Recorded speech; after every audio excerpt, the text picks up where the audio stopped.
Ceux qui m'aiment prendront le train, se dit Lire à Limoges. Enfin, les auteurs qui le prendront ce vendredi, car après Nix, le voyage littéraire se heurtera à la grève du rail. Près d'une vingtaine d'écrivains s'est déjà décommandé, invoquant plus ou moins cette raison, dont l'académicien Jean-Marie Rouard, Faiza Guéné, Ève Ruggieri ou encore le très attendu en BD Benoît Socal. Alors, dépité, décapité, Lire à Limoges?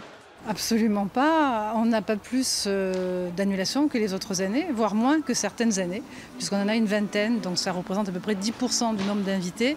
Donc c'est quelque chose de tout à fait gérable et qui ne nous pose pas de soucis majeurs au niveau de la programmation. À ce quand même petit jeu de chaises musicales, les stands sont impactés de manière différente. Pour l'instant, ça se présente plutôt bien. C'est plus des rumeurs qu'une réalité.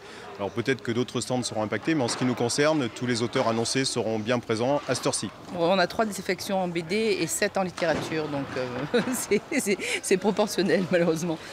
Le souci pour les librairies, c'est que ces défections sont habituellement plus précoces. Elles sont intervenues très tardivement cette année, créant des problèmes logistiques. On sait, nous, avant de commander les livres, que les auteurs ne seront pas là.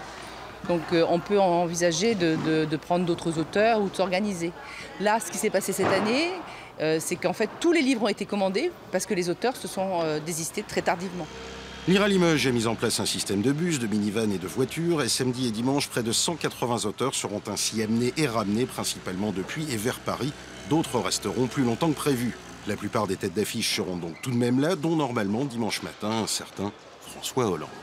Il repart pas en bus, lui. Je ne sais pas encore, il ne nous l'a pas dit. Suspense.